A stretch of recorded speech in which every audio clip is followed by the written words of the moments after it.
est sur l'exposition temporaire du musée de préhistoire et géologie. Alors, cette exposition s'appelle Baïkal-Léman. C'est une comparaison entre le lac Baïkal et le Léman, donc le lac Baïkal en Russie. Ici, vous avez la dimension du lac Baïkal, qui est quand même autre chose que notre petit lac ici, qui est beaucoup plus petit.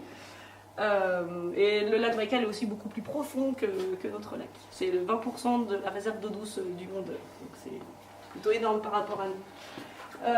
Alors l'origine des deux lacs, entre le lac Baïkal et le lac Léman, ça n'a absolument rien à voir. Notre lac il est plutôt d'origine glaciaire et tectonique, alors que l'origine du lac Baïkal est complètement tectonique. Donc c'est une histoire extrêmement ancienne. Il est beau, le lac Baïkal, il a à peu près 38 millions d'années, et nous on a à peine 2 millions d'années.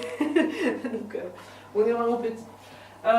Ensuite, au niveau de la préhistoire autour du lac Baïkal et du lac Léman, finalement c'est un petit peu la même chose et on retrouve certains objets qui correspondent à ce qu'on retrouve chez nous. Par exemple, ces anneaux qui sont là, qui ont été retrouvés sur Chambéry, on va retrouver le même genre d'anneaux en pierre sculptés autour du lac Baïkal pour les mêmes périodes. Donc c'est assez intéressant, ils n'ont pas du tout la même origine, ces deux lacs géologiques, mais ils ont la même histoire culturelle autour des rives, pour les hommes en tout cas.